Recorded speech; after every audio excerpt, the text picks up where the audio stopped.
Assalamualaikum warahmatullahi wabarakatuh. Kami dari kelompok 7 yang beranggotakan saya Zalfa Nabila Putri Balkis, yang kedua ada teman saya Elsa Astiana Devi, dan yang terakhir ada Ahmad Ismail Al-Mashkuri. Baik, di sini kami kelompok 7 akan menjelaskan tentang struktur pasar. Yang pertama, definisi pasar.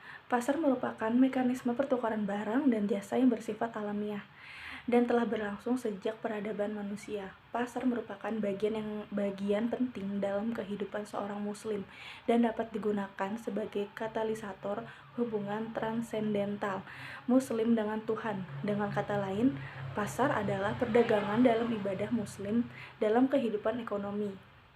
Pasar secara sederhana merupakan tempat pertemuan antara penjual dan pembeli untuk melakukan transaksi jual barang dan jasa. Adapun pasar menurut kajian ilmu ekonomi memiliki pengertian pasar adalah suatu tempat atau proses interaksi antara permintaan dan penawaran dari suatu barang atau jasa. Selanjutnya, syarat pasar ialah adanya penjual dan adanya pembeli, uang, barang, dan tempat. Struktur pasar perbankan syariah dan konvensional hampir serupa dengan mengacu pada total simpanan dan total pinjaman. Baik, di sini saya Elsa Astiana Devi ingin melanjutkan pemaparan materi mengenai struktur pasar. Apa sih struktur pasar itu? Jadi, struktur pasar adalah sebuah penggambaran dari jumlah pelaku dalam suatu pasar, sekaligus menggambarkan tingkat kompetisi yang terjadi dalam suatu pasar tersebut.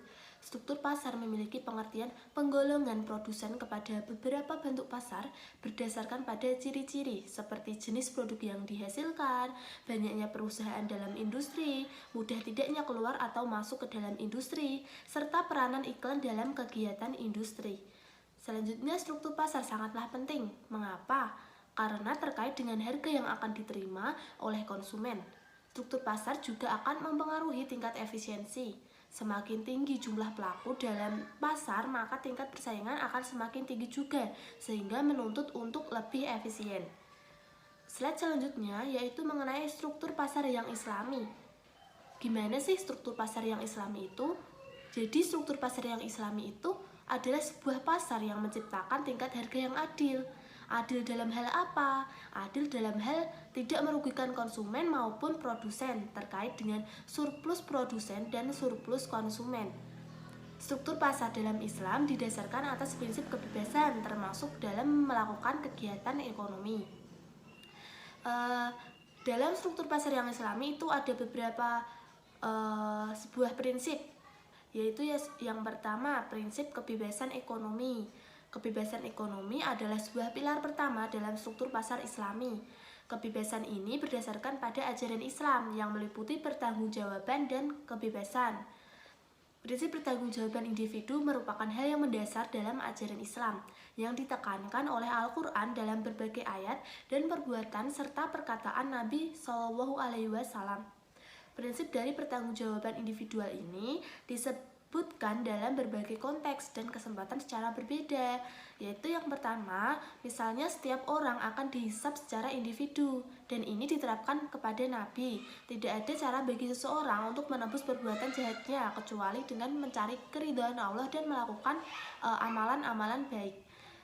Yang kedua yaitu tidak ada konsep dosa turunan dan mempertanggungjawabkan kesalahan orang lain. Dan yang ketiga, tidak ada perantaraan dalam hubungan langsung dengan Allah.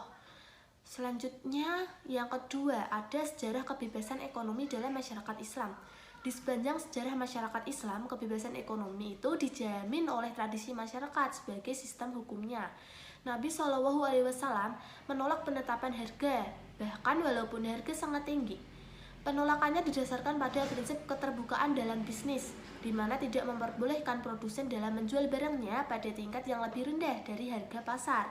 Dan sepanjang perubahan harga itu disebabkan oleh kondisi atau faktor real dari penawaran dan permintaan tanpa adanya kekuatan monopoli. Yang ketiga ada kebebasan terkendali. Maksudnya gimana? Jadi sebagaimana pemikiran Ibnu Taimiyah, jadi kebebasan dalam Islam dibatasi oleh dibatasi pada nilai syariah sebagaimana yang diatur dalam Quran surat An-Nisa ayat 29 yang berbunyi, "Hai orang-orang yang beriman, janganlah kamu saling memakan harta sesamamu dengan jalan yang batil, kecuali dengan jalan perniagaan yang berlaku dengan suka sama suka di antara kamu." Dan yang keempat, ada kerjasama atau biasa disebut cooperation. Ekonomi Islam adalah sistem ekonomi yang mengedepankan pada kebebasan. Tetapi kebebasan tersebut diungkapkan lebih baik pada bentuk kerjasama dibandingkan dalam bentuk persaingan. Tentu saja kerjasama merupakan tema umum dari sebuah organisasi sosial Islam. Individu dan kesadaran sosial tidak lepas dari jalinan yang bekerja bagi terwujudnya kesejahteraan yang lainnya. Inilah ajaran Islam kepada umatnya yang dituangkan dalam Al-Quran yang diekspresikan oleh Nabi SAW. Yang kelima, ada keterlibatan pemerintah dalam pasar. Keterlibatan pemerintah dalam pasar bukanlah hal yang bersifat sementara atau sesaat. Ekonomi Islam memandang pemerintah dalam pasar merupakan satu kesatuan atau coexisting dengan unit ekonomi lainnya dengan pasar yang permanen dan stabil. Dalam hal ini, pemerintah bertindak sebagai perencana, supervisor, produsen, dan juga sebagai konsumen. Slide yang selanjutnya yaitu membahas mengenai pasar persaingan sempurna dalam Islam. Jadi menurut mekanisme pasar yang islami dari Ibnu Taimiyah itu haruslah memiliki kriteria-kriteria sebagai berikut, yaitu ada 3. Yang pertama, orang-orang harus bebas untuk masuk dan keluar pasar.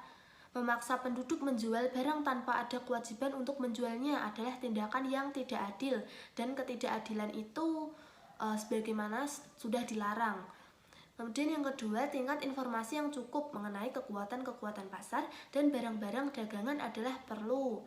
Kemudian yang ketiga, unsur-unsur monopolistik harus dilenyapkan dari pasar sehingga segala bentuk kolusi antara kelompok para penjual dan pembeli itu tidak diperbolehkan. Sekian pemaparan materi dari saya. Selanjutnya akan dilanjutkan oleh teman saya, Mas Ismail. Dipersilahkan.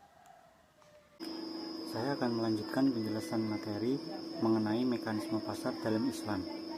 Mekanisme pasar yang islami menurut Ibnu Taimiyah haruslah memiliki kriteria-kriteria berikut. 1. Islam tidak melarang adanya monopoli, oligopoli selama mereka tidak mengambil keuntungan di atas keuntungan normal. 2. Islam mengatur persaingan di pasar dengan melarang aktivitas seperti mengurangi timbangan, menyembunyikan barang cacat karena penjual mendapatkan harga yang baik untuk kualitas barang yang buruk, menukar kurma basah dengan kering, menukar kurma kualitas bagus dengan kualitas jelek, transaksi najasi, menjual di atas harga pasar. 3. Penentuan harga dalam Islam ditentukan dari kekuatan permintaan dan penawaran. Dari pendapat Ibnu Taimiyah di atas tentang mekanisme pasar dalam Islam, kita dapat melihat mekanisme-mekanisme tersebut mengarah pada karakteristik pasar persaingan sempurna. Salah satu contoh pasar persaingan sempurna dalam pasar Islam adalah yang terjadi pada masa Khalifah Umar bin Khattab radhiyallahu anhu. Pada saat itu, Umar berjalan di pasar kurma.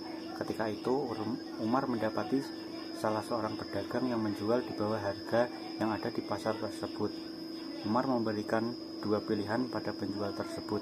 Yang pertama, menaikkan harga sampai sama dengan harga yang ada di pasaran atau keluar dari pasar ini. Kisah di atas dapat ditarik kesimpulan bahwa dalam sebuah pasar persaingan sempurna, harga yang ditawarkan adalah sama dengan harga yang ditawarkan oleh seluruh pedagang dalam pasar tersebut, jika barang dagangan tidak terdiferensi atau berbeda. Selanjutnya, dasar dan prinsip struktur pasar dalam Islam. Islam sangat memperhatikan konsep harga dan mekanisme pasar yang sempurna. Maka struktur pasar dalam Islam didasarkan atas prinsip kebebasan, termasuk dalam melakukan kegiatan ekonomi. Di antaranya yaitu 1. Kebebasan ekonomi. Kebebasan ekonomi adalah pilar pertama dalam struktur pasar Islami. Kebebasan ini berdasarkan pada ajaran Islam yang meliputi pertanggungjawaban dan kebebasan. Prinsip pertanggungjawaban individu merupakan hal yang mendasar dalam ajaran Islam yang ditekankan oleh Al-Quran dalam berbagai ayat dan perbuatan dan perkataan Nabi SAW. Kedua, kerjasama. Kerjasama ekonomi Islam adalah sistem ekonomi yang mengedepankan pada kebebasan, tetapi kebebasan tersebut diungkapkan lebih pada bentuk kerjasama dibandingkan dalam bentuk persaingan. 3. Keterlibatan pemerintah. Ekonomi Islam memandang pemerintah dalam pasar merupakan satu kesatuan dengan unit ekonomi lainnya, dengan pasar yang permanen dan stabil. Keterlibatan pemerintah dalam pasar adalah berkaitan dengan fungsi pengawasan melalui dua mekanisme pasar, yaitu 1. Kesungguhan dalam mewujudkan tujuan negara. 2. Kontrol dilakukan oleh lembaga independen, yaitu Al-Hizbah yang berfungsi untuk menegakkan aturan main mekanisme pasar. Sekian presentasi dari kelompok kami. Kurang lebihnya mohon maaf. Wassalamualaikum warahmatullahi wabarakatuh.